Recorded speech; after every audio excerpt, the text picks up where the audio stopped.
The spark of injustice. The city of Lakeside, with its picturesque parks, bustling streets, and a blend of historic and modern buildings, seemed like the ideal place to live. On the surface, it was the perfect example of a southern town embracing the future, a symbol of progress and unity. Yet beneath its facade lay old wounds that never truly healed, hidden behind the politeness and southern charm that characterized its daily life. Racism and injustice, like shadows at the edge of light, persisted in quiet corners where they were least expected, and Jason Hope was all too familiar with them. Jason had lived in Lakeside all his life. In his early 50s now, he had seen the town evolve from a place where segregation was the norm to one where inclusion was preached from podiums. However, he also knew that preaching and practice were worlds apart. The optimism of progress was often overshadowed by the quiet, insidious whispers of prejudice that still influenced the town's institutions. Jason wasn't a stranger to hardship. A tall, lean black man with a quiet strength, he had faced obstacles at every turn. From the early days of his career as a school teacher to his rise as an advocate for underprivileged youth, his journey was marked by relentless battles. He had helped countless young people escape cycles of poverty and violence, teaching them that their worth wasn't defined by the color of their skin or the circumstances of their birth. Yet, for all his contributions to the community, there were still those who looked at him and saw only a stereotype. Lakeside's police department had a complicated relationship with its black community.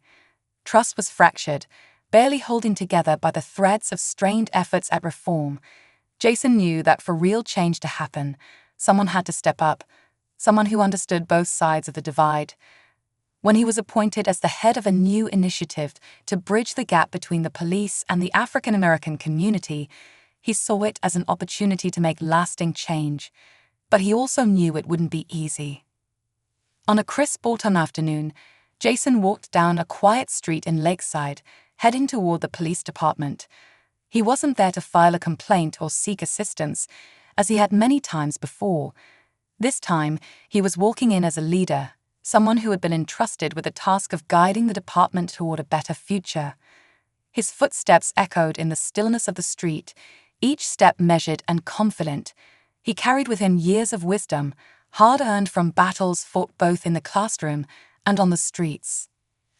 As Jason neared the department, a sense of purpose filled him.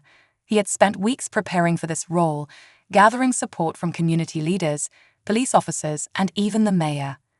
Change was coming, and he was determined to see it through. Yet, as he crossed the nearly empty street, the hum of an approaching car broke the silence. Jason turned to see a police cruiser slowly gliding toward him. It came to a stop beside him, and two officers stepped out. Jason immediately recognized them, Officers Williams and Baker. They were known around town, not for their service, but for their reputation. Williams, a towering figure with a permanent scowl, had been with the force for over a decade, and his record was littered with complaints, most of which mysteriously disappeared. Baker, younger and brash, followed Williams like a shadow, eager to prove himself. Their expressions as they approached Jason were far from welcoming. "ID," Williams barked, his voice devoid of any respect, more of a command than a request. Jason felt a pang of frustration but maintained his composure. He had been here before, countless times, in fact. This was an all-too-familiar scenario. His skin color, more than his reputation or his contributions to the community, had made him a target in their eyes. He could see the suspicion in their gazes, the way they looked at him as though he didn't belong. He reached into his pocket and handed over his wallet, keeping his face neutral. As Williams and Baker rifled through his belongings, their disdain was palpable. They barely glanced at his ID, focusing instead on the few folded bills he had tucked inside. Jason watched as their expressions shifted into something more sinister. A glint of smug satisfaction crossed Williams' face as he handed the cash to Baker, who smirked with a sneer that dripped with contempt. "Not your money, is it?" Baker jeered, holding up the bills as though they were proof of something criminal. "Figure out an easy way to make a quick buck, huh?" Jason's jaw tightened, but he remained silent. His mind raced with 1,000 rebuttals, but he knew they wouldn't listen. This wasn't about truth or justice. To them, he was nothing more than a black man on the street, an assumption they had made without knowing anything about him. He had seen this before, and every time it stung a little more. But today, he couldn't let them see his frustration. He knew better than to engage them in a fight they were eager to win. The officers continued to mock him, their words laced with hidden venom. They acted as though they owned the street, as though Jason's presence was an affront to their authority. Every word they spoke was designed to belittle him, to remind him of his place in a world where they believed they held all the power. "Come on," Williams said, his voice cold. "Let's see what else you've got." They escorted Jason to their cruiser, and he followed, his calm demeanor masking the storm brewing inside him. The scene was playing out like something from his worst nightmares, a scene that had been reenacted countless times in the lives of black men across the country. But this time was different. This time, Jason wasn't just another man on the street. As they drove him to the police station, the weight of the moment settled over Jason. He could feel the familiar sting of injustice, but he reminded himself that he held something the officers couldn't see: power. Not the kind that came with a badge or a gun, but the kind that came from knowing who he was, and more importantly, who he would soon become. When they arrived at the station, the humiliation continued. Jason was led down a long hallway, past the booking area where most detainees were processed, straight into a dimly lit interrogation room. The officers didn't follow protocol. There were no questions about his rights, no offers to contact an attorney. Instead, they seated themselves across from him, their smug expressions betraying their belief that they were in control. "You think you're something special, don't you?" Williams said, folding his arms across his chest. Baker leaned in closer, his eyes filled with disdain. "You don't belong here," he sneered. "We don't want your kind around." Jason sat in silence, his gaze steady. He could feel their words like sharp blades, but he refused to flinch. He had spent his entire life fighting to be seen as more than just the color of his skin, and in this moment, he knew that his silence spoke louder than any words ever could. The power of silence. The cold, metallic door of the interrogation room clanked shut, sealing Jason in with the two officers who were about to make a mistake they would regret for the rest of their lives. The room was small, barely big enough for the three of them. Harsh fluorescent lights flickered overhead, casting a sickly glow on the grey walls, the only sound coming from the dull hum of the overhead bulb and the officers' heavy breathing. Williams and Baker sat across from Jason, their chairs screeching against the floor as they made themselves comfortable. For them, this was routine, a game they'd played too many times, especially with black men like Jason. But Jason wasn't here to play their game. He had already won it. They just didn't know it yet. Jason sat motionless in the hard, uncomfortable chair. His back straight, his hands resting on the table in front of him, he waited. The tension in the room was palpable, thick like the humidity outside on a summer day, but Jason remained calm. He was no stranger to this feeling. He had spent years swallowing his anger, deflecting their hateful glances, and choosing his battles carefully. And now, after all those years of injustice, he was on the verge of the ultimate victory. Williams, the older of the two, leaned forward, his face only inches from Jason's. His breath smelled faintly of coffee and cigarettes. "What's the matter? Cat got your tongue?" Williams' voice dripped with sarcasm and derision. His eyes narrowed as he studied Jason, searching for any sign of weakness. Jason didn't blink. He didn't even flinch. Baker, younger and brimming with the arrogance of someone who hadn't yet learned the dangers of his own ignorance, was less patient. He leaned back in his chair, arms crossed over his chest, smirking at Jason. "You don't get it, do you?" he said, shaking his head. "We run this town, not you, not anyone who looks like you." Jason felt a familiar anger bubbling up inside him, but he kept it contained. Years of enduring this kind of treatment had given him a special kind of patience. It was the patience of someone who had been through the fire and emerged stronger. He had learned to choose his words carefully, to never give his adversaries the satisfaction of seeing him lose control. He could have said 1,000 things to these men, things that would have crushed their fragile egos, but he knew there was no need. The truth would reveal itself soon enough. "Look at him," Baker said, laughing. "He's just sitting there, like we're not even talking to him." Williams leaned back in his chair, his eyes cold and calculating. Maybe he thinks he's too good to talk to us, or maybe he knows better.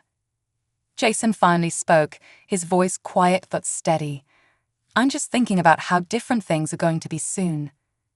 The officers exchanged confused glances. Williams, always the more skeptical of the two, narrowed his eyes at Jason. "What the hell's that supposed to mean?"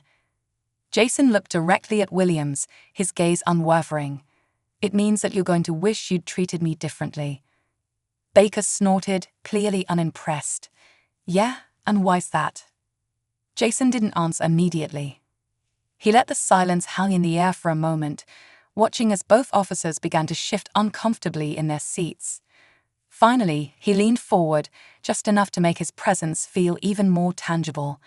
"Because I'm not who you think I am." For a brief moment, the two officers hesitated.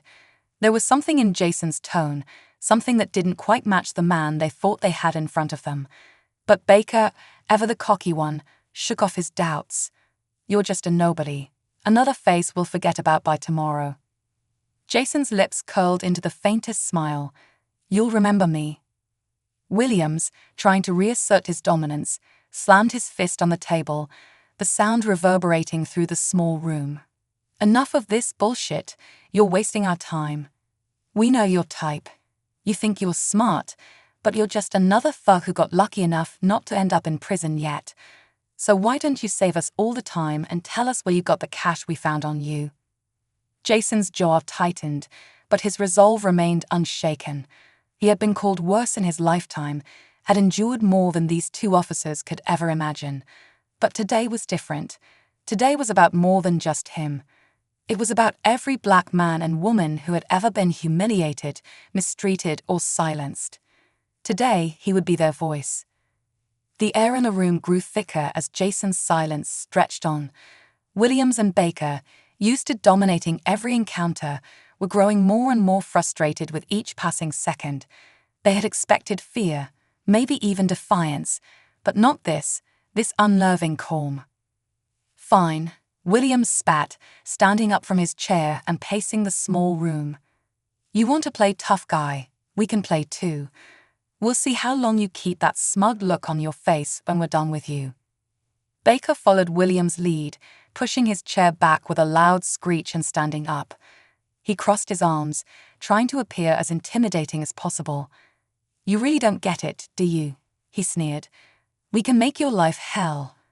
One word from us, and you'll be lucky if you ever walk out of this station again."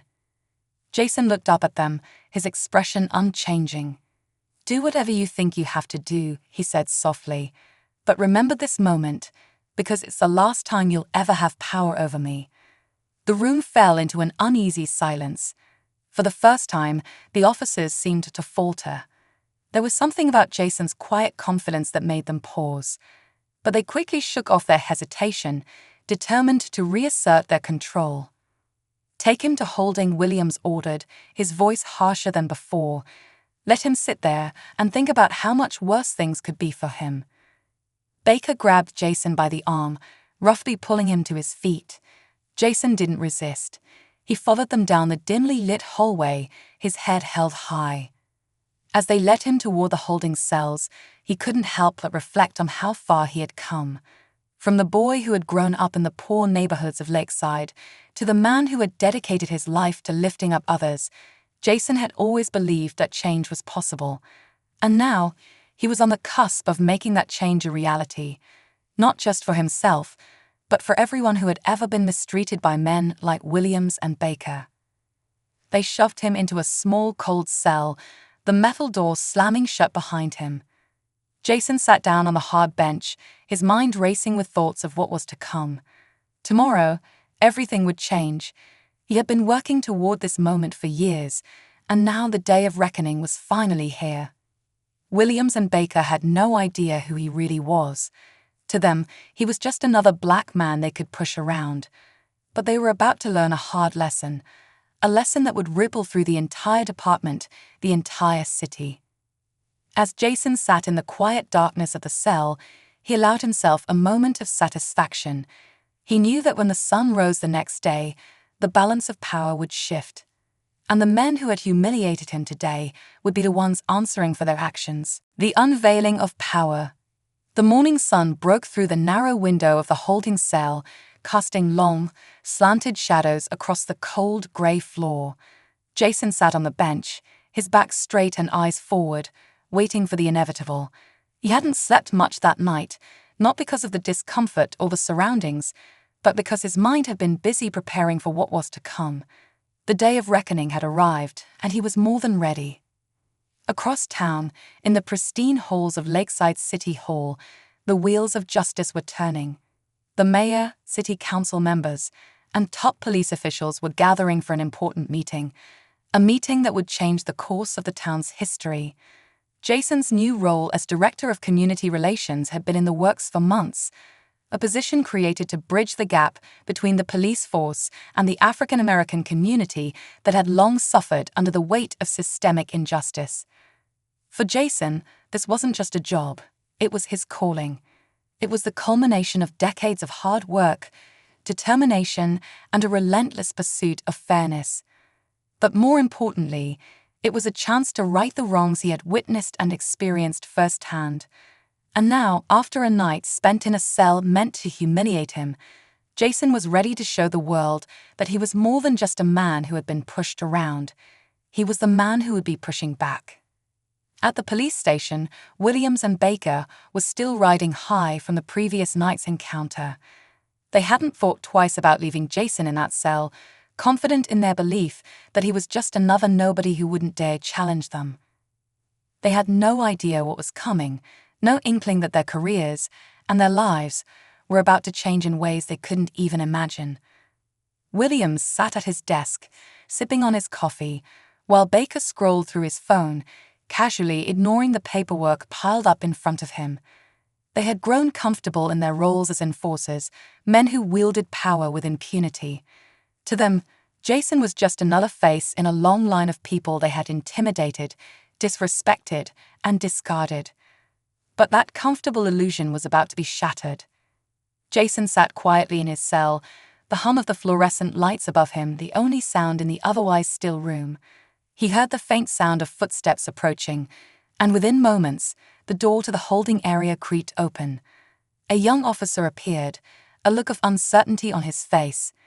He wasn't like Williams or Baker. This officer was new to the force, still idealistic, still trying to figure out how he fit into the rigid culture of the department. "Mr. Hope," the officer said, his voice hesitant, as though he wasn't quite sure how to address the man who sat before him. Jason simply nodded. The chief would like to see you," the officer stammered. There was no mocking tone, no disdain in his words, only respect. He had no idea who Jason was, but he knew enough to realize that something big was happening. Jason stood, his movements calm and deliberate. He followed the young officer down the hallway, the sound of their footsteps echoing through the empty corridors. As they approached the main area of the station, Jason could feel a shift in the air. Officers were moving quickly, whispering to each other, glancing at him with confusion and a hint of nervousness. The news hadn't spread yet, but something was brewing, and everyone in the station could feel it. The officer led Jason into a large office, the chief's office. Behind the massive oak desk sat Chief McGregor, a man in his mid-60s with a reputation for being tough but fair. He had been in law enforcement for over 40 years, and in that time he had seen the good, the bad, and the ugly of the system. But today he was faced with something different, something that challenged everything he thought he knew about his department. "Jason," McGregor said, standing up as Jason entered the room. His tone was formal, but there was a note of unease in his voice. He had known Jason for years, respected him even, but he had no idea about the events of the previous night. "Chief," Jason replied, his voice steady. McGregor gestured for Jason to take a seat, but Jason remained standing. The tension in the room was palpable, and McGregor cleared his throat before speaking again. "I've just received some troubling news," he began, his eyes meeting Jason's. "It seems there was an incident last night involving 2 of my officers." Jason didn't respond. He didn't need to. The chief's expression said it all. "I want you to know," McGregor continued, "but this department takes any allegations of misconduct very seriously. I assure you we will conduct a full investigation." Jason raised an eyebrow, but still he remained silent. He had no doubt that the chief meant what he said, but he also knew that investigations in Lakeside rarely led to meaningful consequences. This time, though, the situation was different. This time, Jason wasn't going to be a footnote in an internal report that got buried under bureaucracy. "I think you're misunderstanding the gravity of this situation, Chief," Jason finally said, his voice calm but firm. McGregor frowned, clearly taken aback. "What do you mean?" Jason took a deep breath, locking eyes with the chief. "What happened last night wasn't just a random incident, it was an act of humiliation. Your officers treated me like a criminal, like I was less than human, and they did it without even knowing who I was." The chief's confusion deepened, but Jason continued before he could respond. "I am the new director of community relations for this city, appointed by the mayor and the city council. My job is to oversee the relationship between this department and the community it's supposed to serve. And your officers, Williams and Baker, they have made that job a hell of a lot harder." The color drained from McGregor's face as realization dawned on him. He had no idea that the man his officers had mistreated was about to become their superior, the very person responsible for holding them accountable. You're the new director," McGregor stammered, disbelief coloring his words. "That's right," Jason said, his voice as steady as ever. "And I'm not going to stand by while your officers abuse their power." For a moment, McGregor seemed at a loss for words. He sank back into his chair, running a hand through his thinning grey hair. "Jason, I had no idea." "That's the problem," Jason interrupted, his tone growing sharper. "You had no idea. Your officers act with impunity, knowing that their actions will be swept under the rug, but not anymore." McGregor looked down at his desk, clearly rattled. "What do you want me to do?" he asked, his voice quieter now. "I want justice," Jason replied without hesitation. "I want these officers held accountable for what they've done, not just to me, but to everyone they've wronged. This department needs to change, and that change starts today." McGregor nodded slowly, his face pale. He knew Jason was right. The city had been pushing for reform, and now, with Jason in a position of power, those changes were inevitable. "I'll suspend them immediately," McGregor said, "and I'll make sure the internal investigation is thorough. This won't be swept under the rug." Jason stood silent for a moment, studying the chief's expression. He could see the fear, the uncertainty. But he also knew that McGregor wasn't the problem. The system itself was broken, and it would take more than just a suspension to fix it. "That's a start," Jason said finally, "but there's more to be done. I'll be watching." With that, Jason turned and walked out of the office, leaving the chief behind, still reeling from the revelation. As he stepped into the main area of the station, he saw Williams and Baker standing near the front desk, laughing with a few other officers, completely oblivious to what was happening. Jason walked straight past them, his face expressionless, but inside, he felt a sense of quiet satisfaction. They had no idea that their world was about to come crashing down. Within minutes, McGregor's voice echoed through the station, calling Williams and Baker into his office. The laughter stopped, and a hush fell over the room. The other officers exchanged uneasy glances as the 2 men, still unaware of their fate, made their way toward the chief's office. Jason didn't wait around to see their reactions. He had bigger plans, and today was just the beginning. The wheels of justice were in motion, and soon, the entire town of Lakeside would know what true accountability looked like. Confrontation and consequences. As Jason left the police station, the air outside felt different. The autumn breeze was brisk, rustling the leaves along the sidewalk, but it carried with it a sense of change, like a storm brewing just beyond the horizon. Jason paused for a moment, taking in the cityscape of Lakeside, the town he had called home for so many years. It was a place that had shaped him, challenged him, and often tested his resolve. But now, it was his turn to shape it, to forge a new path forward for justice, one that would echo beyond just his experience and resonate with everyone who had been silenced or oppressed. Behind him, inside the police station, the atmosphere had shifted dramatically. Officers who had once ignored him, or worse, openly disrespected him, were now stealing glances, whispering in hushed tones. The sudden realization that Jason was not just another man off the street, but someone with the power to change their entire department, had hit them like a cold wave of reality. The facade of invulnerability that had shielded men like Williams and Baker was beginning to crumble. Inside Chief McGregor's office, the tension was palpable. The two officers stood at attention, a mixture of confusion and irritation on their faces. They still hadn't pieced together why they had been summoned so urgently, but the ominous tone in the chief's voice when he called for them had set them on edge. Williams, ever the authoritarian, stood tall, his arms crossed over his chest. His jaw was set in a tight line, a clear signal of his usual confidence in his position. Beside him, Baker shifted nervously, tapping his fingers against his leg. He wasn't as seasoned as Williams and still had that lingering uncertainty that came with youth, especially when things started to spiral out of control. Chief McGregor was behind his desk, staring down at a file in front of him, as if the paperwork held the answers to the mess they were in. His face was pale, his hands slightly trembling as he shuffled the papers. After a long, painful silence, he finally looked up, locking eyes with Williams and Baker. "You boys have really stepped in it this time," McGregor said, his voice low but firm.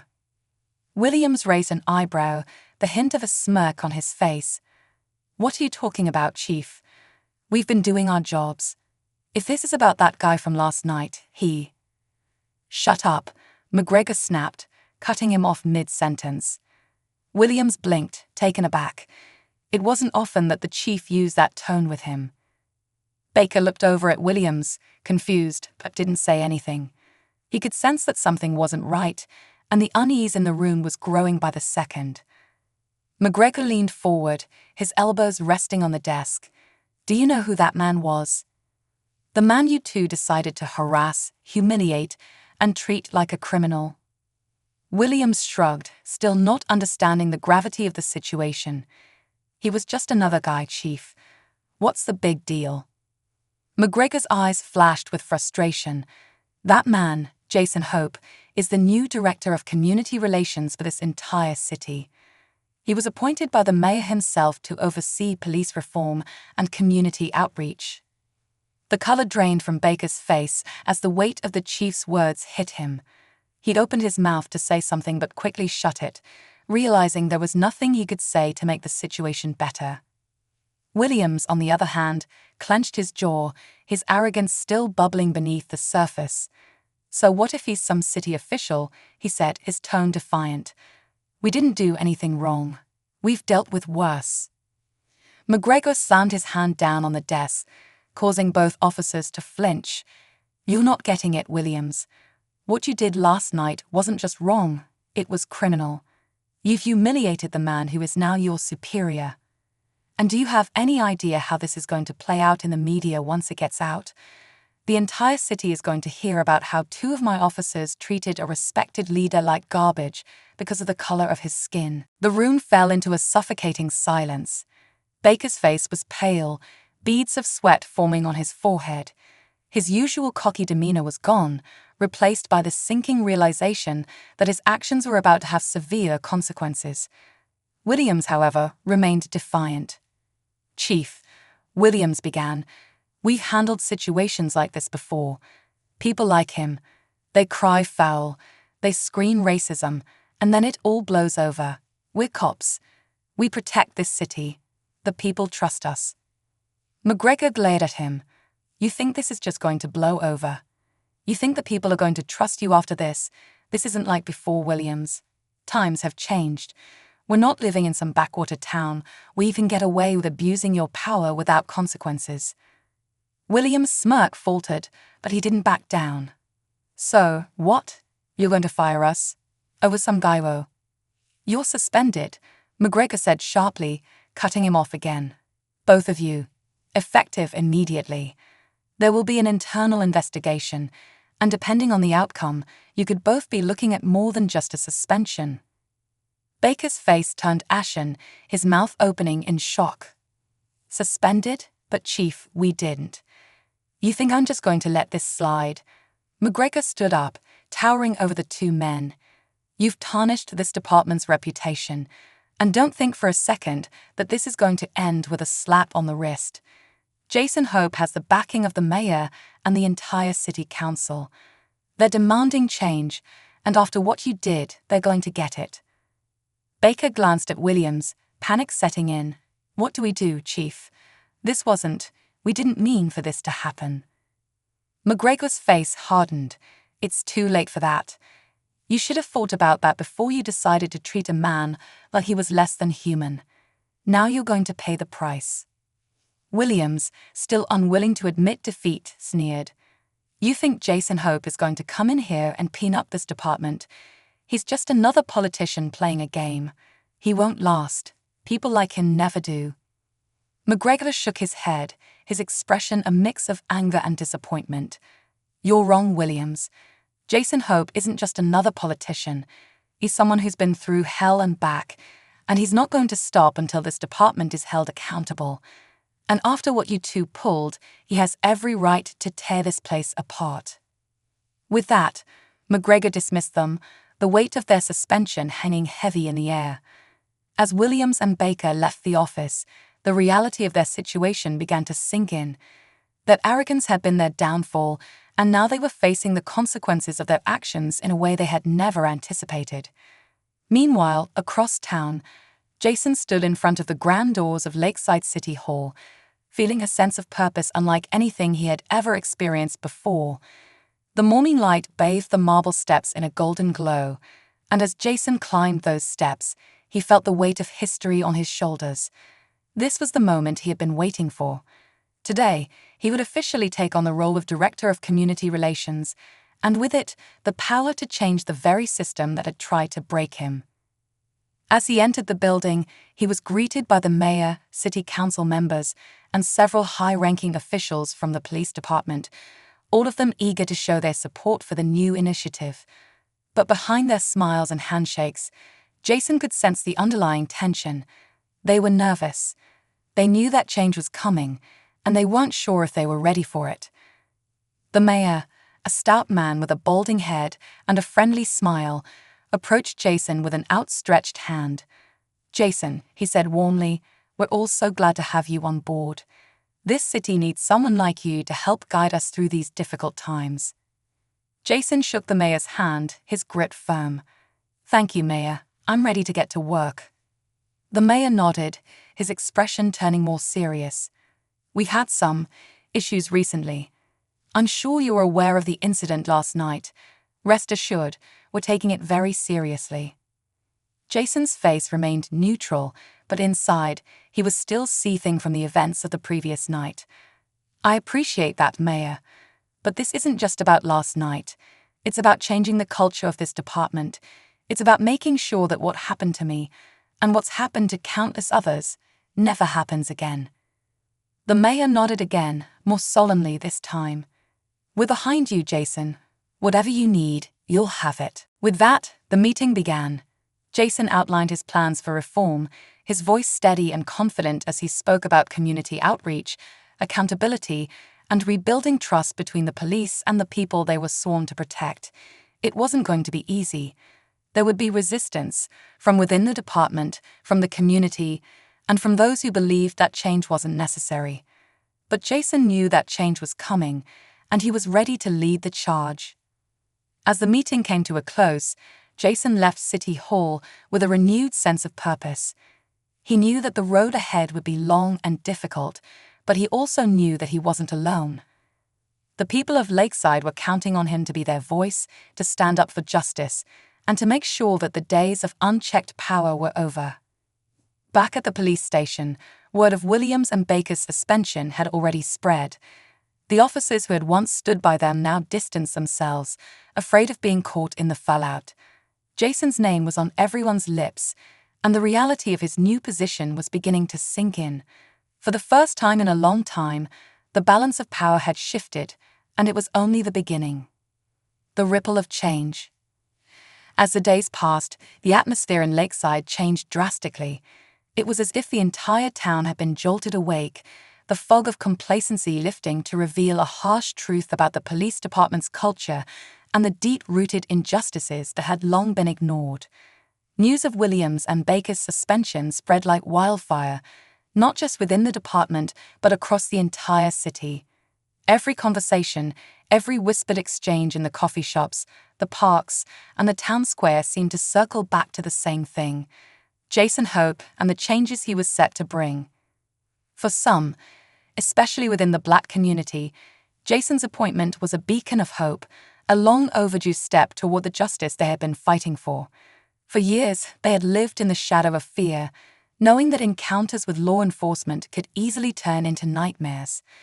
Jason's rise to power meant more than just policy changes. It meant the possibility of real, lasting reform.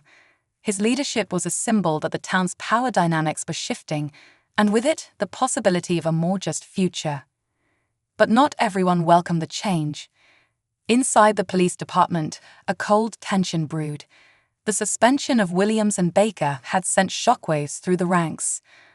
Officers who had long operated with a sense of impunity now found themselves looking over their shoulders, unsure of how far Jason's influence would reach. The old guard, as they were sometimes called, were deeply uncomfortable with the idea of an outsider, especially a Black man, coming in to dictate how they should run things. For too long, the department had been a closed circle, where loyalty meant more than integrity, and where those who stepped out of line, those who questioned the status quo, were quietly pushed out. But Jason wasn't just questioning the status quo, he was dismantling it, piece by piece, with the full support of the mayor and the community. And Williams and Baker, their fall from grace was only the beginning. Inside his modest office at City Hall, Jason worked tirelessly. His days were long and grueling, filled with meetings, planning sessions, and difficult conversations with city leaders. He knew that bringing real change to Lakeside wasn't going to be easy. It would take more than just a few suspensions or a couple of policy shifts to undo years, decades, of systemic injustice. But Jason was patient. He had learned patience through a lifetime of struggle, and now that patience was paying off. One afternoon, as he sat at his desk reviewing proposals for the new community policing initiative, there was a knock at the door. His assistant, a young woman named Sarah, who had been working with him since he took the position, poked her head in. "Jason," she said softly, "there's someone here to see you. He didn't have an appointment, but I think you'll want to speak with him." Jason raised an eyebrow. "Who is it?" Sarah hesitated for a moment. "It's Officer Baker." Jason's expression remained calm, though inside, he felt a surge of anticipation. He hadn't expected either Williams or Baker to seek him out so soon, especially not after the way they had treated him. But then again, power shifts had a way of forcing people to reconsider their actions. He nodded, sent him in. A few moments later, Baker walked into the office, his usual cocky demeanor noticeably absent. He looked different, less sure of himself, more vulnerable. Gone was the smug arrogance that had defined him during their last encounter. Instead, he seemed smaller, almost unsure of where to stand or how to hold himself. Jason gestured to the chair across from his desk. "Have a seat, Officer Baker," Jason said, his voice steady and calm. Baker hesitated for a moment before sitting down, his hands fidgeting nervously in his lap. The silence in the room was heavy, the weight of unspoken words filling the space between them. For a long moment, neither of them spoke. Jason watched Baker carefully, waiting for him to make the first move. Finally, Baker cleared his throat, his voice quieter than Jason had ever heard it. I wanted to come and talk to you," Baker began, his eyes downcast. "I wanted to apologize." Jason interrupted, his tone neutral but firm. Baker swallowed hard and nodded. "Yes, I wanted to apologize for the way we treated you. It was wrong, what we did, and I didn't realize who you were." Jason's eyes narrowed slightly. "And if you had known who I was, would you have treated me any differently?" Baker looked up, his face pale. He opened his mouth to speak but quickly closed it again, unsure of how to respond. The truth hung between them, heavy and undeniable. He wouldn't have treated Jason any differently if he hadn't known about his position. He had been operating on assumptions about Jason's race, his appearance, his supposed status in society. "I don't know," Baker admitted quietly, his voice barely above a whisper. "I don't know what I would have done." Jason nodded slowly, appreciating the honesty, even if it was late in coming. "That's the problem, Officer Baker. You didn't know who I was, but you assumed. You assumed I was someone you could humiliate, someone you could disrespect without consequence. And you've been doing it for so long that it became second nature to you." Baker's face reddened, and he dropped his gaze again, his hands gripping the edge of the chair tightly.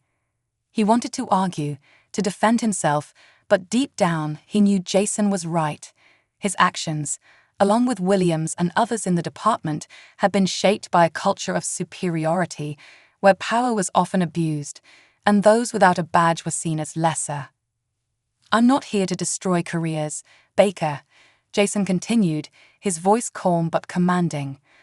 "But I am here to change this system, and people like you and Williams are part of the problem. You think that because you wear a uniform, you can treat people however you want. That ends now." Baker nodded, his throat tight with emotion. He had never felt so small, so exposed. For years, he had been able to hide behind his badge, behind the walls of the department, but now those walls were crumbling. He could feel the weight of his actions pressing down on him, and it was unbearable. "I'm sorry," Baker whispered, his voice breaking. "I'm so sorry." Jason studied him for a long moment, considering his next words carefully.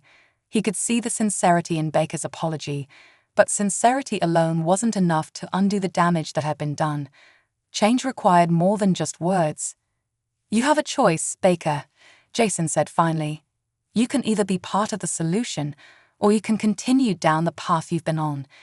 But if you choose to stay on that path, I promise you this, you won't have a place in this department. Not anymore."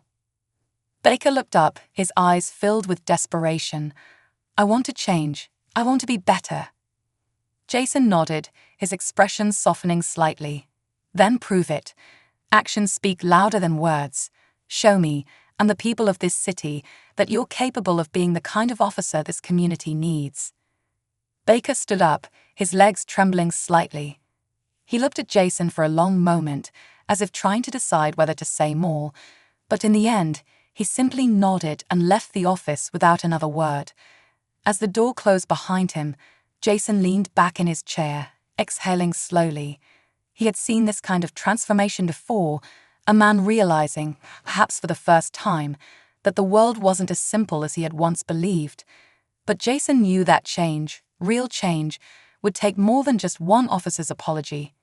It would take a revolution of the mind, a shifting of the very foundations upon which the department had been built. The following days saw a whirlwind of activity. Jason's reforms were beginning to take shape, slowly but surely. He spent hours meeting with community leaders, organizing forums for open dialogue between the police and residents, and pushing forward with his plans for a civilian oversight board. The pushback from within the department was fierce, but Jason was unwavering. He had faced greater obstacles in his life, and he knew that the key to success was persistence. But not everyone was willing to embrace the changes. Williams, still suspended, seethed with anger. He had always been a man of authority, and now that authority had been ripped away from him by a man he considered beneath him. In his mind, Jason's rise to power was a fluke, a temporary blip in an otherwise well-ordered world where men like Williams called the shots.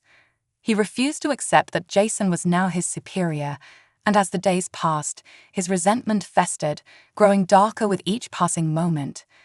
He spent his days pacing his small apartment, replaying the events of that fateful night over and over in his mind. Each time, his anger grew. He couldn't believe that he of all people, had been humiliated like that. And now, to add insult to injury, he had been publicly suspended, his reputation dragged through the mud. He had no intention of sitting idly by while Jason Hope dismantled everything he had worked for. Williams was plotting something that would bring Jason down and restore the order he believed in. Meanwhile, in the heart of Lakeside's downtown, Jason's efforts were starting to bear fruit. The Civilian Oversight Board had been established, and for the first time in the town's history, regular citizens, black, white, rich, poor, were given a voice in how the police department operated. The forums Jason had organized were filled to capacity, with people eager to share their stories, their frustrations, and their hopes for the future. But with progress came backlash. There were those in the town, especially among the wealthier, more conservative residents, who felt threatened by the changes. They had grown comfortable with the way things were, even if it meant turning a blind eye to the injustices that plagued the black community. They saw Jason not as a leader, but as a troublemaker, someone who was disrupting the status quo. Jason received anonymous threats. Letters were slipped under his door, filled with racial slurs and warnings to stay in his place. But none of it deterred him. If anything, it strengthened his resolve. He knew that change wouldn't come easily, and that those who benefited from the old system would fight tooth and nail to preserve it. But Jason had never backed down from a fight before, and he wasn't about to start now. The entire town was watching, waiting to see what would happen next. The tension was building, like the calm before a storm, and Jason knew that the storm was coming. But he was ready. He had spent his entire life preparing for this moment, and no matter what came his way, he was determined to see it through to the end. The storm and the reckoning. Jason stood on the steps of City Hall, watching the sunset bleed vibrant shades of orange and red across the horizon. The autumn air had grown cooler in the last few weeks, and the wind carried a crispness that signaled the arrival of winter. The town of Lakeside felt different now, quieter, but charged with an energy that was both hopeful and tense. Jason knew the storm was coming. The weeks of reform and resistance had built up to this moment. The question was, who would be left standing when it passed? Inside the police department, things were unraveling. Williams, still under suspension, had been brooding in silence, his resentment festering like a wound that refused to heal. He hadn't been idle, though. Every day of his suspension, he had been plotting, gathering information, and waiting for the perfect moment to strike back. To him, Jason's rise to power was an affront to everything he believed in. The old order, the way things had always been, had worked just fine in William's eyes. He saw Jason's reforms not as progress, but as an attack on his authority, and he wouldn't stand for it. Baker, on the other hand, had taken a different path. After his apology to Jason, he had kept his head down, doing his best to prove that he was capable of change. He attended community meetings, engaged in outreach programs, and tried to build bridges where there had once been walls. But despite his efforts, the shadow of his past actions followed him, and the trust he had lost would take a long time to regain. Still, Baker was determined to be part of the solution, even as others in the department resisted. And then there was Williams. For weeks, he had been quietly rallying those within the department who were discontent with Jason's reforms.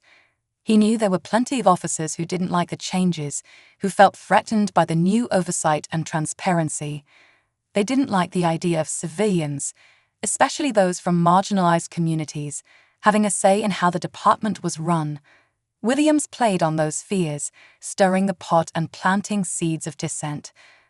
But Williams wasn't content with mere grumbling. He wanted more.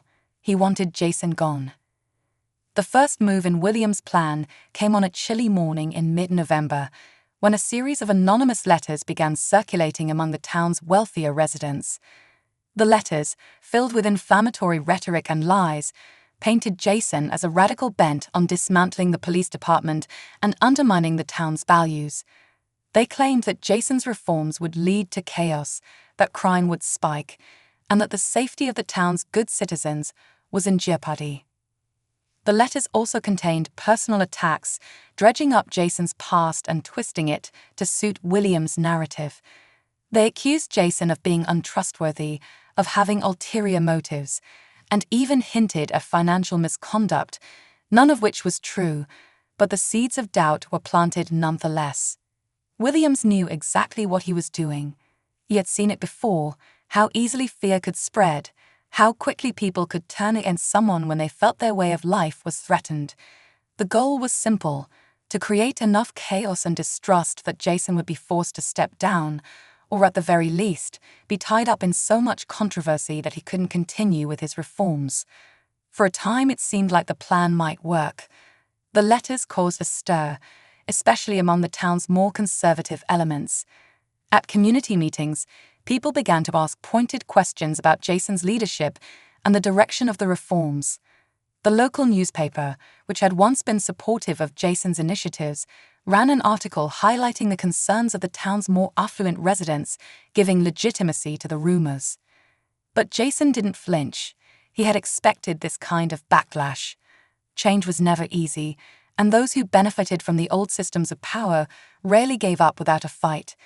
He addressed the accusations head-on, speaking openly at town hall meetings and community forums, laying out his plans and inviting people to see for themselves what he was trying to accomplish. He didn't back down, and he didn't let the lies slow him. Still, the tension in Lakeside was reaching a boiling point. William's plan, while not as effective as he had hoped, had still stirred enough unrest to make the atmosphere volatile. Jason knew that Williams wasn't done yet. The storm was coming. It was only a matter of time. The night it all came to a head was colder than usual for Lakeside. The town was quiet, the streets nearly deserted as the last of the autumn leaves blew across the pavement. Jason was in his office at City Hall, working late as he often did, when his phone buzzed on the desk. He glanced at the screen. It was Baker. Jason hesitated for a moment before answering. He hadn't heard much from Baker since their last conversation, and part of him wondered if the young officer had decided to go back to his old ways. But something about the late hour made Jason pick up the call. "Baker," Jason said, leaning back in his chair. "What's going on?" "Jason, listen." Baker's voice came through the line, low and urgent. "I don't have much time. You need to be careful. Williams, he's planning something big." Jason's grip on the phone tightened. He had known this moment was coming, but hearing it confirmed still sent a chill down his spine. What is he planning? He's been meeting with some of the old guard, the guys who are still loyal to him. They've been talking about taking things into their own hands, about making sure you're out of the picture. Jason's heart pounded in his chest, but his voice remained calm. "Do you know where they are?" Baker hesitated. "I'm not sure, but I think they're going to try something tonight. I've heard them talking about it for days. They think if they can scare you, get you to back down, the town will turn on you. They're desperate." Jason's mind raced. He had to act fast. He thanked Baker for the warning and hung up the phone. Within moments, he was out of his office and heading toward the police station, his thoughts focused on one thing: stopping Williams before things escalated. At the police station, Williams and a small group of his loyalists were huddled in the locker room, their voices low and conspiratorial. They had been planning this for weeks, slowly gathering support from the officers who resented Jason's reforms. To them, this wasn't just about protecting the department, it was about protecting their way of life. "We're going to make it clear that Lakeside doesn't need Jason Hope," Williams growled, his voice thick with anger. "He thinks he can come in here and change everything. He doesn't know what we're capable of." One of the officers, a younger man who had been swayed by Williams' rhetoric, nodded. "What's the plan?" Williams glanced around the room, his eyes gleaming with a dangerous intensity. We hit him where it hurts. Make him see that we're still in charge. We'll pay him a little visit, show him what happens to people who try to take us down." But before Williams could elaborate, the door to the locker room swung open, and Jason stepped inside. His presence was commanding, his tall frame silhouetted in the dim light. For a moment, the room fell into stunned silence. "Williams," Jason said, his voice calm but edged with steel. "It's over." Williams stood up, his fists clenched. His face was flushed with anger, but there was a flicker of something else in his eyes. Surprise, maybe even fear. He hadn't expected Jason to confront him so directly, and certainly not like this. "You don't know what you're doing, Hope," Williams spat. "You think you can just waltz in here and take over? You're nothing. You don't belong here." Jason's gaze didn't waver. "I belong here as much as anyone else. This department doesn't belong to you, Williams. It belongs to the people of Lakeside, and they've made it clear they want change." Williams sneered, but his voice wavered. "Change? You think this is change? All you're doing is tearing this place apart. You don't know these people like I do. They trust us. They trust me." Jason took a step forward, his eyes locked on Williams. "The people of this town trust justice. They trust fairness, and that's what I'm here to bring." Williams' composure cracked, and he lunged forward, his hand reaching for Jason. But before he could lay a hand on him, two other officers, ones who had grown tired of Williams' bullying tactics, grabbed him and held him back. "It's over, Williams," one of the officers said quietly, his grit firm. "You've done enough."